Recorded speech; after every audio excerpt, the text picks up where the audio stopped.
Hello there. My name is Dr. Nick Hooper, and I am a psychology lecturer at Cardiff University. I am making this video for my students primarily because I want to teach them a little bit about the therapy that I specialize, which is a therapy called ACT. It's an acceptance-based therapy that I think can be pretty powerful. I do also understand that because this is on YouTube, that there will be people who are not my students watching this. And so I've sort of got that in mind when I'm speaking anyway. What I'm going to do is I'm going to try and talk about ACT through the lens of a song that I came across last week. This song is probably the best song I've ever heard. It's so powerful. And the person who made it is super talented, in terms of his delivery, in terms of his acting, in terms of his guitar, in terms of his singing voice and his rapping voice. But I think that what makes him a genius is the message underneath it. And in fact, as I've been watching this video more and more, I've been thinking that this guy knows more about mental health than most of the mental health professionals that I know. And so this is the first video I've ever made for YouTube. I'm probably never going to make a video again for YouTube, but this felt like an interesting exercise to think about mental health, and I hope that my students at Cardiff University will find it helpful in understanding the ACT model that I specialise in. And so, having never done this before, and by the way, having no plan, I've got no notes. I don't really know how this is really going to go. We're just going to throw ourselves into that discomfort, step outside a comfort zone and see what happens. And so I'm going to play the video, and I'm hoping that you'll be able to see it. By the way, if you're wondering why I haven't got one of those snazzy YouTube videos whereby they seem to embed the video onto their screen, I've no idea how to do that, which is why basically there's a camera there pointing to me and catching the video as well. So don't lower your expectations for what this is going to be, okay? So this is the video.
So at this point, it seems important to give you some of the background.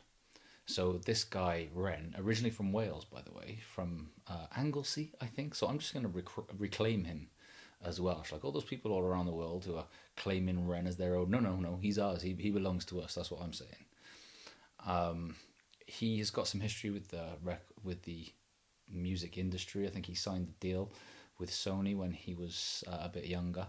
It didn't work out because he was ill. He had autoimmune problems. Now he's an independent artist. So what that means is that he did this all himself, basically. I assume with the help of like close friends or small organizations. And I think there's a chance that he did this in one take, as in rather than cutting and editing or even recording this in a studio. I think this was recorded live here, which I think makes it all the more impressive. You can see he's proper talented on the guitar, and he's got that nice singing voice as well. But that's the history that I think is probably important for you to know at this point.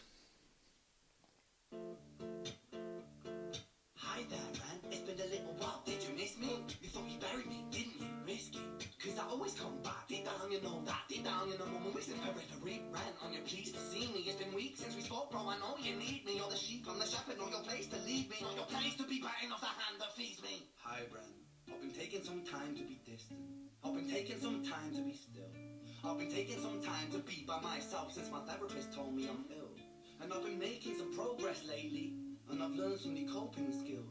So I haven't really needed you much, man. I think we need to just step back and... So, what you can see from this is that there are two characters that that are being portrayed. There's like the character with the deeper voice, and the guitar playing changes, and the lights sort of like flash and stuff when that character's there. And there's also sort of like the lighter character. The voice changes a little; it becomes a little bit softer, becomes a little bit calmer and more measured. You can see that the lights stop flashing, and even the guitar changes in the way that it's played. Now, like a lot of people, when they see something like this, especially when they're not really educated in psychology, they immediately go to, oh, it's multiple personality disorder, or it's schizophrenia, you know, as in like, and people often make the mistake of thinking that schizophrenia is the same thing as multiple personality disorder, which it's not. Like, as I watch this, I'm not really sure that's what's going on. I think that this represents sort of like the inner dialogue that we all have. Not people with mental health problems. People with mental health problems aren't the only ones who have an inner dialogue or an inner critic or someone inside them that isn't particularly nice or isn't feeding them particularly nice thoughts. I think that goes for all of us, and I think that that is consistent, not just across mental health problems, but across the human experience, across what it is to be human, is to have a voice inside us that sometimes isn't very nice and sometimes isn't very helpful. I think he's sort of like portraying these two things, these two elements of us in this song. Ren, you sound the same than I do. You think that those doctors are really there to guide you? Been through this a million times. Your civilian mind is so perfect to always being lied to.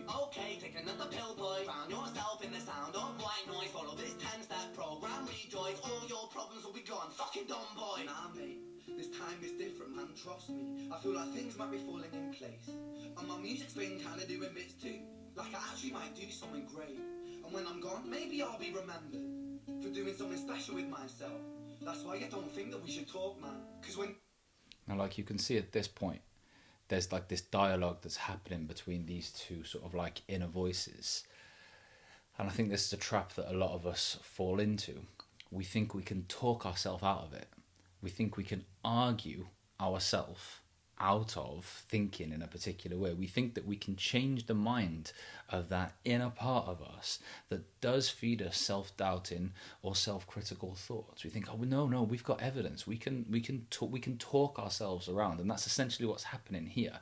It's like he's in a fight against himself, and like that's a fight that is super hard to win. And I think that is one of the beauties of this song. It's sort of, it shows how that changes. It shows how it stops becoming about convincing ourselves of a certain thing. And it shows how acceptance of the idea that, look, we're going to have this inner voice that isn't nice all of the time is a really useful part of the song. With me, it never seems to help. You think that you can amputate me? I am you, you are me, you are I am we are one. Split in two, that makes one. So you see, you gotta kill you if you wanna kill me. I'm not left over dinner, I'm not scraps on the side. Oh, your music is thriving, delusional guy. Where's your top 10 hit? Where's your interview with Oprah? Wow, your Grammy trend? Nowhere. Yeah, but my music's not commercial like that. So you can still see that this dialogue is happening. This sort of like arguing, this like trying to prove. Essentially self-worth is what I think is probably going on here. Now, the one thing that he said there was, you've got to kill you if you want to kill me. And it's such a lovely way of putting it, like this idea that, oh right, you want to live without your inner critic. You want to live without that voice inside you that can function to hold you back, that can tell you you're not good enough, that can point out all of the various ways that you're not good enough in really clever ways. Oh, you want to live without that, do you? Great. All right, well, tell us when you find the magic for that. Because I don't know any therapeutic intervention that manages to get rid of that, inner critic. And that's the point he was making. You got to kill you if you want to kill me. Like, we're the same person. Like, you want to get rid of the dark, you got to get rid of the light as well. Is that really a move you want to make? And then what you get into is this thing, this like imposter syndrome thing, this sort of like this part of the mind that is poking at the very anxiety and worry that this person probably has, which is, am I good enough? And that critical part is going, of course you're not good enough. I can prove it to you as well. If you've been on Oprah, where's your top 10 hit? Where's all these things that would be objective measures of success and your worthiness? And so now he's got to find a way to sort of like come back from that. But he's still in this like argumentative phase with his own self. I never chase numbers, statistics or stats. I never write hooks for the radio, they never even play me, so why would I concern myself with that? But my music is really connecting, and the people who find it respect it. And for me that's enough, cause this life's been tough, so it gives me a purpose I can rest in. Man, you sat... For me that's enough. It's enough for my music to be connecting and for it to resonate with some people. Like, of course, there are two ways to look at that. One is, are you just using those words to make yourself feel better here? Like, is it really enough for you? And of course, it might be. And like, if it does, it speaks to the idea that success is often measured by the concrete things that we achieve. And this happens for all of us. And it's not often measured by our ability to do the things that are important to us, to do the things that bring us meaning. In this case, this music is meaningful to Ren, to this person.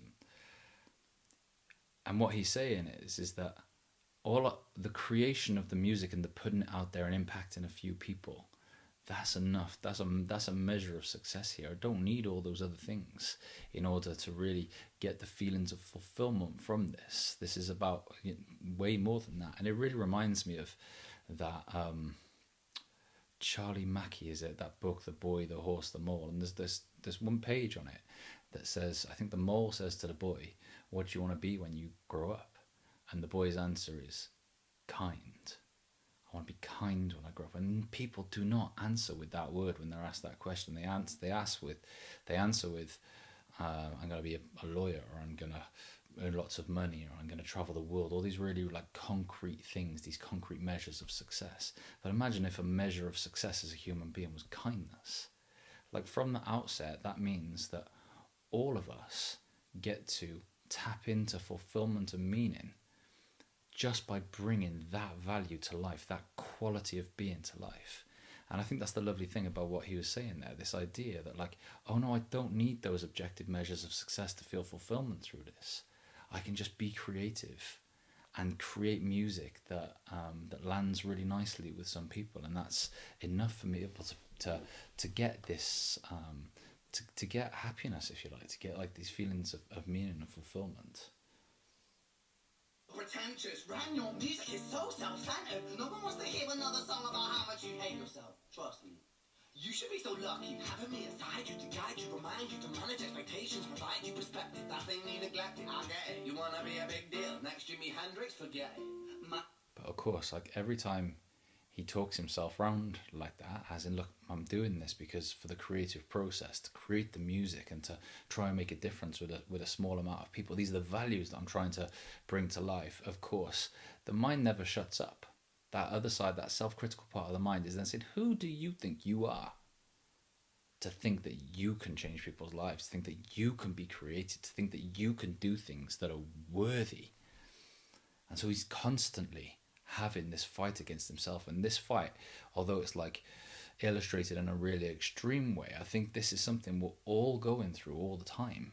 It feels as though, like, if I say yes to doing anything that pushes me outside my comfort zone, including doing this video, by the way, my mind is going to say to me, who do you think you are to do this? You're not clever enough, you're not smart enough, you're not sort of like interested enough to be able to do something like this. Every step of the way, that inner part of you is not just going to go away.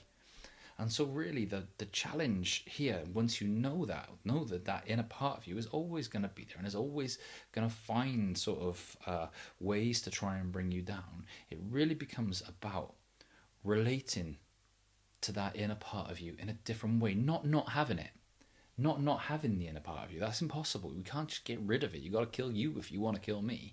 About relating to that inner part of you in a different way. And I think that that's the journey of this song in some ways. It's about figuring out how to relate to that inner critic in a different way. And like you, in the one bit there, when he softens and it's sort of like that calmer side of him, he's like, I've been taking some time to be distant. In other words, he's sort of like trying to step back and step out of this experience of having this inner dialogue and thinking about looking at it and trying to figure out what it is, what exactly is going on. And like that idea of stepping back from our own thoughts and watching them, becoming more familiar with them, is such an important part of any therapeutic process. Not like that, man, it's just like that. I'm inside of you, twat. No, it's not, man, you're wrong. When I write, I belong. Let me break the fourth wall by acknowledging this song. Ren sits down, has a stroke of genius. He wants to write a song that was not done previous. A battle with the subconscious. Eminem did it. Played on guitar. Plan B did it. Man, you're not original, you're criminal. Rip apart, it's the pinnacle of your success is stealing other people's material. Ren, mate, we've heard it all before. She sells seashells on the seashore. Fuck you, I don't need you, I don't need to hear this. Cause I'm fine by myself, I'm a genius. And I will be great, and I will make waves. And I'll shake up the whole world beneath it. That's right, speak your truth, your fucking god complex leaks out of you. It's refreshing to actually hear you say it instead of downplay it. Music is all about the creative process, and if people can find something to relate to within that, then that's just a bonus. Fuck you, I'ma fucking kill you, Ren. Well, fucking kill me then, let's fucking have you, Ren. I'ma do it, watch me prove it. Who are you to down my music? Cause I call the shots, I choose if you die. Yeah, I call the shots, and so I choose who survives. I'll tie you up in knots when I lock you aside. So you can see this dialogue, this arguing between the two parts of him is sort of escalating. Do you know what I mean? And he's like, it's like being in a tug of war with a monster. It's like the harder you pull back on that rope, the harder that monster pulls back on that rope, and then you pull a little bit harder and the monster pulls a bit harder, and you're just caught in like this endless like fight that takes so much effort and so much strain to be able to like talk yourself out of this, when the human mind is so good at giving us reasons to not do stuff, or convincing us that we're not good enough or not worthy enough or whatnot to be able to do things. Newsflash! I was created at the dawn of creation. I am temptation. I am the snake in Eden. I am the reason for treason, beheading all kings. I am sin, with no rhyme or reason. Son of the morning, Lucifer, Antichrist, father of lies. Mephistopheles, truth in a blender, deceitful pretender, the banished avenger, the righteous surrender. When standing in front of my solar eclipse, my name is stitched to your lips. So you see how I'm bound to the will of a mortal, feeble and normal. You wanna kill me? I'm eternal immortal. I live in every decision that catalyzes chaos, that causes division. I live inside death, the beginning of end. I am you, you are me, I am you, friend.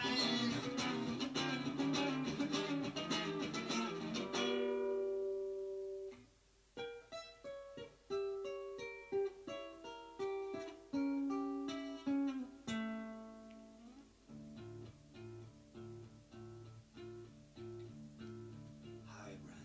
I've been taking some time to be distant. I've been taking some time to be still. I've been taking some time to be by myself, and I've spent half my life ill. But just as sure as the tide starts turning, just as sure as the night has dawned, just as sure as the rain falls soon runs dry when you stand in an eye of a storm. I was made to be tested and twisted. I was made to be broken and beaten. I was made to be tested and twisted. I was made to be broken and beat. You know, there's this really almost strange dogma that has spread throughout society, and it's the idea that us human beings are entitled to happiness, as if happiness should be the normal state of affairs. And yet when you look at all the people in the world that are suffering in some way from, something going on in their head, then you more or less cover everyone at some point in their life. And you can look at the stats for that, but I don't need to look at the stats for that. I talk to people all the time. As in, like, whether you call it depression or addiction or anxiety or worry or anger or whatever you want to call it, there are things going on in everyone's heads. And when I heard that, like, I was made to be bent and broken, I think that goes for all of us. I think we've painted mental health to be such an abnormality that, like, we fail to see that it is a normal part of human experience. We were born for this. The second that we inhabit life on this earth, two things happen. One, we get language, and we're able to relate to ourselves. In this way, we're able to compare where we are to where we thought we'd be. We're able to contrast ourselves to other people. We're able to evaluate. We're able to reflect. We're able to mind read. We're able to do all these mad things because of language. And those things, although they made us like the dominant species on the planet, they're also likely to be right at the heart of psychological angst. And then you think about what life actually is. Yeah?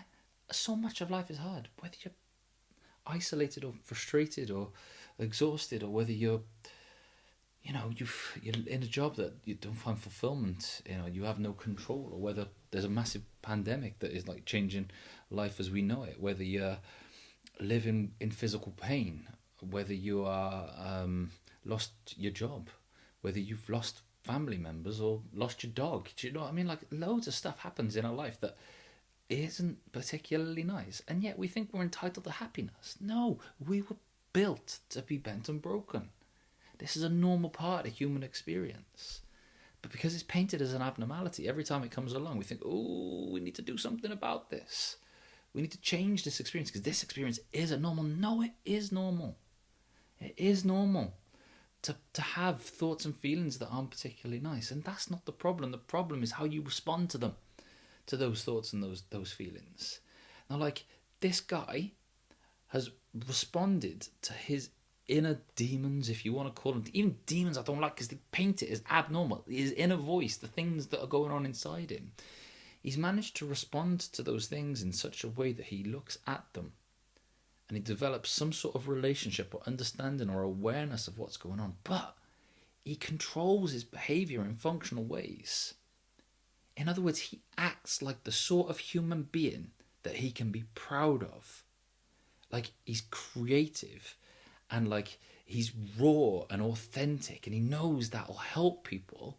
And like, if you see sort of any of his posts and thank you comments and stuff, like, and in his other videos, this guy is real and he's authentic. He's bringing his values to life despite the fact that he has troubles going on in his mind. And that's the definition of winning. Being able to do the things that are important to you, create music, and be the sort of human being that you can be proud of, bring your values to life, whilst taking those thoughts and those feelings that aren't particularly nice with you. Now, that's the definition of psychological flexibility, which is what ACT is about.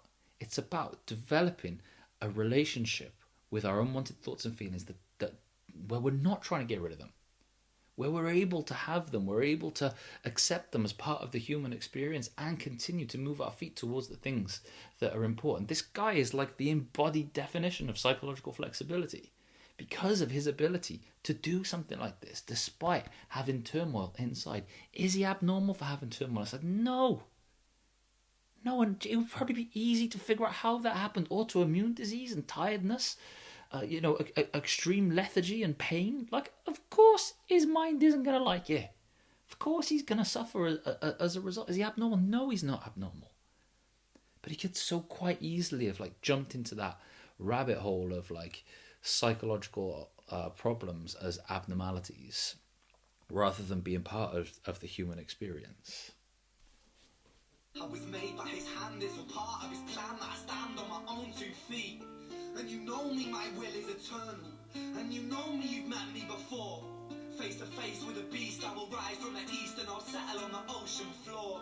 And I go by many names also. Some people know me as Hope. Some people know me as the voice that you hear when you loosen the noose on the rope. And you know how I know that I'll prosper? Cause I stand here beside you today. I have stood in the flames that cremated my brain, and I didn't once flinch or shake. So cower at the man I've become when I sing from the top of my lungs that I won't retire, I'll stand in your fire, inspired by me to be strong. And when I am gone, I'll rise in the music that I left behind. Ferocious, persistent, immortal like you, we're a climate different. He's committing here. He's committing to behaving in this sort of way because he finds it meaningful and finds it important. You can hear the idea of legacy there, the idea of leaving something behind. This is all about being able to do things and commit to actions that bring meaning, even though those actions also bring with them an inner voice that's going to be critical and not be particularly pleasant. And the thing about this guy that makes this doubly brave is, for every 100 comments that he gets saying, thank you so much for writing this has helped with my mental health, he's going to get 2 comments of people not being very nice to him. So he's putting himself out there and inviting in people that are going to feed that inner voice that isn't very nice. But he's still doing it. He's committed to bringing his values to life, despite the fact it might not lead to happiness, because happiness is like a cloud, trying to grab a cloud, you know?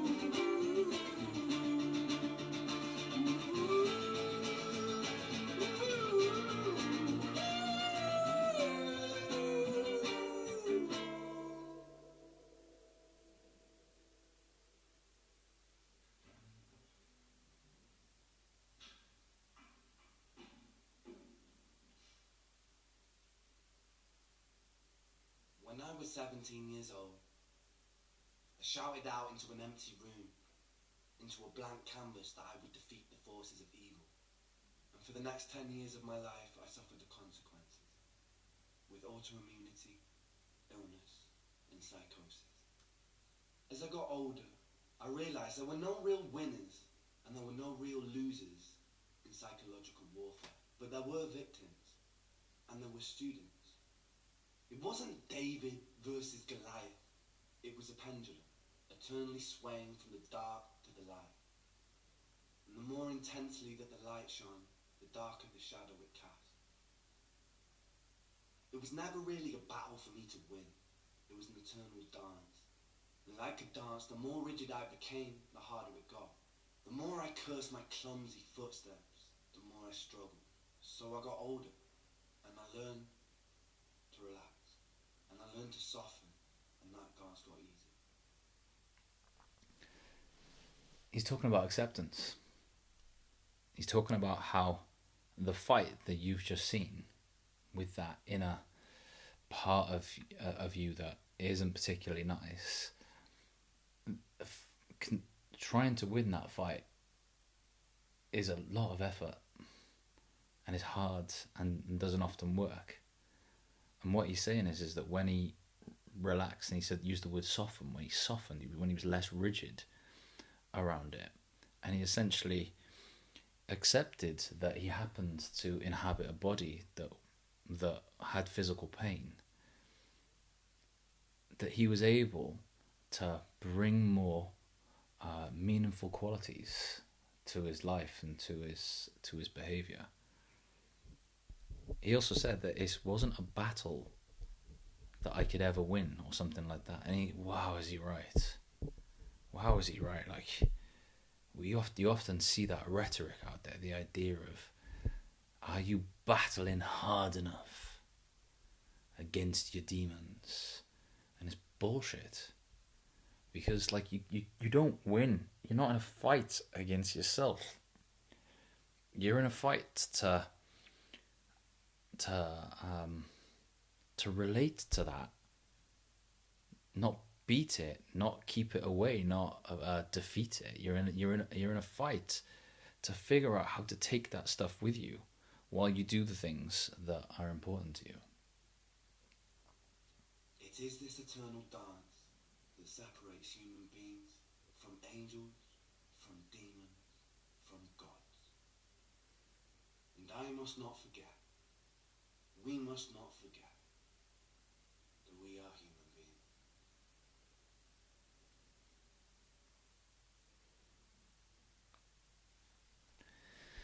That we are human beings.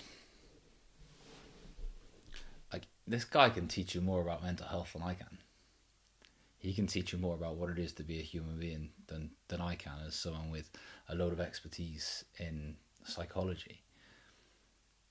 I think sometimes we think that what it is to be a human being is to live in this world of happiness where everything sort of goes our way and we bounce our way through it like happy little bunny rabbits. When in fact that's not what it is to be a human being. To be a human being is to suffer, and it's sort of like how we manage that suffering and how we relate to that suffering will be a predictor in how much of a hole we find ourselves in. When we fight against the suffering and we do unhelpful things to try and not have it, then chances are the hole that we're in is going to be bigger. And I think that's the hole he probably found himself in while he was trying to defeat the forces of evil. But I think that when he acknowledged suffering and looked at it as a normal part of his, as an accepted part of his experience, that life became easier. And so let me tell you a little bit about ACT, because in the lecture last week Neil didn't quite get to it. And like, when people see ACT, they often see technique. They see sort of like, these are the tools that a therapist has to work with. But there are things that come before that I think are really important. And so I'm going to walk through a bit of that, and it sort of like links to some of the messages that you'll find in this song. The first thing to know is that ACT thinks that mental health problems are contextually informed. In other words, the things that we go through in our life change what happens up here. So rather than placing psychological troubles within someone, like at the biological level, they look to the context for answers. And like that isn't it feels as though so many people tie the legitimacy of mental health problems to biological systems, that a lot of people don't want to hear like this perspective.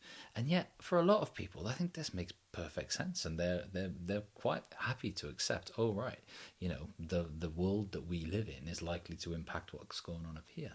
And you can see the data on it really easy. Like, people that are less well off tend to have more mental health problems than people that are more well off. Well, what are we going to say? There's a biological difference between those two groups of people? No, of course there's bloody not. Like, the one set of people have a harder life, which is going to impact what goes on up there. And like, you look at like the impact of trauma or poor attachment in childhood and see how that plays out in someone's life afterwards. Well, yeah, that's something in their past that they've experienced, an environmental or contextual influence that is affecting what's going on up there. And so that's the first thing to say about ACT, is it comes from the perspective that the context informs mental health problems. Now, the next thing that happens is ACT then says, okay, let's look at that context. Okay, like I said earlier on, a lot of human experience isn't that nice. And not only that, human beings have got language. And so if context informs mental health problems and the context is often not nice, do you know what that means? That means that mental health problems are not abnormal. Given that we can't change the fact that we've got language and we can't change the difficult nature of life, if people are experiencing things inside their head that aren't particularly nice, that is a normal consequence to the context. And so, like, what that means is that when people suffer, it's not their fault. It's not their fault.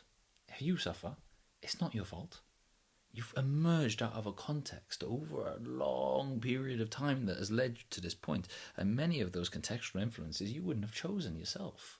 Like if you were bullied in the past, you didn't choose that. And yet that would have affected what happened up there.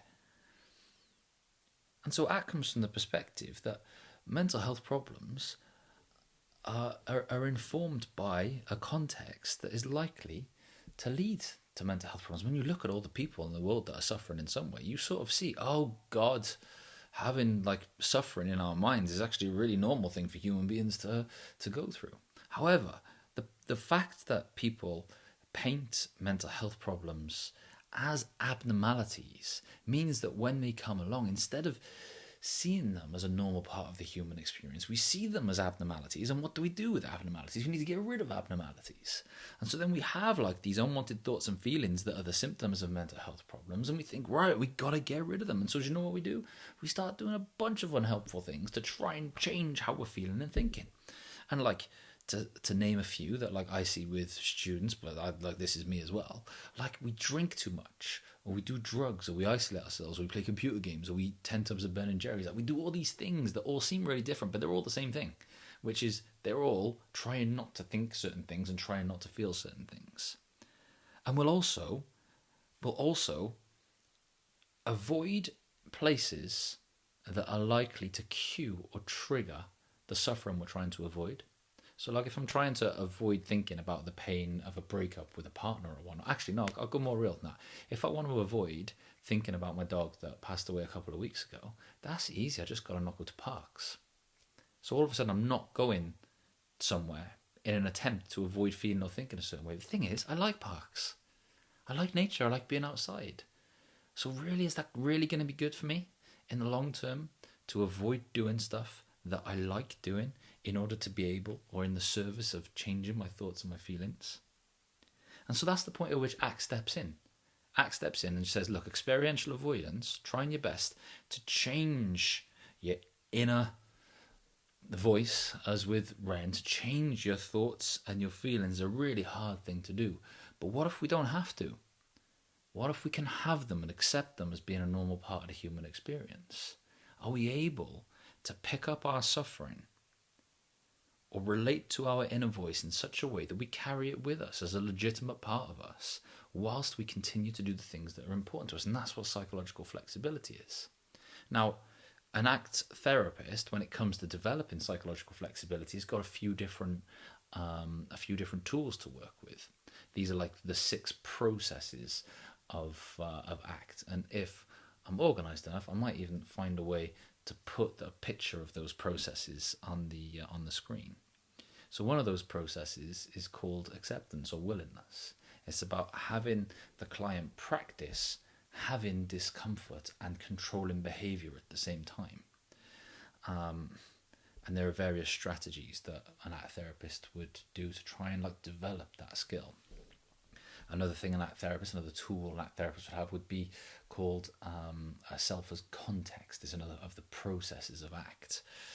And what this essentially suggests is that over time we build stories about who we are, and that sometimes those stories can imprison us.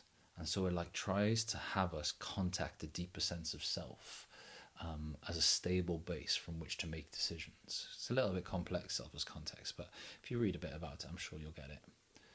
And then you come to mindfulness or contact in the present moment. Like so much of the time we act in an automatic way without really looking at our thoughts and looking at our feelings in the present moment and increasing our awareness. And so that part of the ACT model asks people to become more aware of what it is that's going on inside them and how those things are pushing them around in the world. And then the ACT therapist would also have a process called diffusion. Diffusion is really interesting. It means essentially, and you see evidence of it in that video, of like stepping back and watching our thoughts and evaluating them not in terms of how true they are, but in terms of how useful they are in moving us towards what's important. And so, Ren, for example, he might have a thought like, oh, right, you really think you're good, but you haven't been on Oprah yet. Now, that thought is a true thought. I'm assuming he hasn't been on Oprah. But is it a useful thought if it stops him from doing his music, from creating things? No, it's not particularly useful. In fact, that's just the inner critic being the inner critic. And so, like, it's really about looking at our thoughts and asking ourselves, is that thought helping us to move towards this thing that I want to do? But of course, in order to do that, you need to know what thing it is that you want to do.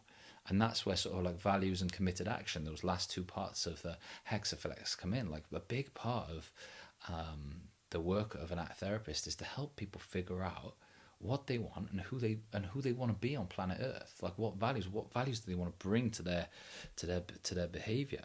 Like, for Ren, it would be things like creativity, it would be things like connection and compassion and authenticity. These would be like values that he's bringing to his behavior.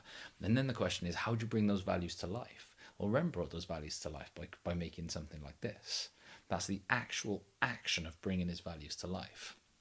Now, from an ACT perspective, the more that you live a life that's in line with your values, the better your life is going to be. But the problem is that as you move towards your values, your mind is going to pipe up. The inner voice is going to pipe up. And then you need some skills to be able to relate to that inner voice flexibly. And that's where willingness and diffusion and self as context and mindfulness come in. They are tools to help us to relate to our inner voice more functionally so that we can move towards our values. Now, this guy Ren, and he might not know this, he probably doesn't even feel this. I'm not, because he's probably so worried and sad about the pain that he's in. He might not see that from an ACT perspective, he's the epitome of success. From an ACT perspective, if there was a magic wand to help us get rid of pain, to help us get rid of inner pain and inner suffering, our unwanted thoughts and feelings, then everyone in the world would just like click their fingers and be happy. But the fact that that doesn't happen means that those things are really, really hard to change. But what if you don't need to change them in order to be able to do things that bring you fulfillment and meaning? That's what he's done. He's managed to let his feelings and his thoughts, that inner voice there, play like a radio in the background. They haven't gone anywhere. They're still there. But he's managed to keep his feet moving towards this really important thing, towards connection, towards creativity, towards authenticity, and all those values that he obviously holds dear. And so I think that's the reason why I wanted to make this video, really, is because, one, I think like musically it's a proper cool video. I think and a proper cool song. But two, the messages that are there about mental health are really important ones, and they align with the idea of acceptance. They align with a lot of the core ideas of ACT, the idea that, if you're suffering, that's all right. That's all right. It happens. It's part of being a human being. If you fight against it in unhelpful ways, the hole you're in is going to be bigger. Is there a way we can develop the skill to have those experiences and do the things that are important to us nonetheless? And so, yeah, that's my video. I mean, it's a lot longer than I thought it was going to be, but I hope you find it somewhat useful in sort of like understanding my research area and the therapy that has been meaningful to me. You'll know that I wrote a book about for universities, as like a guide, a mental health guide for university students. It's called The Unbreakable Student. Don't buy that. Just watch this. Just watch this a few times and see what it is to bring your values to life, even when it's hard to do so. If you can get in the habit of doing that, you'll be absolutely fine. All right, well, thanks for watching this. This is the first and last YouTube video that you'll ever see of me, and I'll see you all next week. Remember now, guys, do not subscribe, do not leave a comment, and do not like. This video is my last ever video.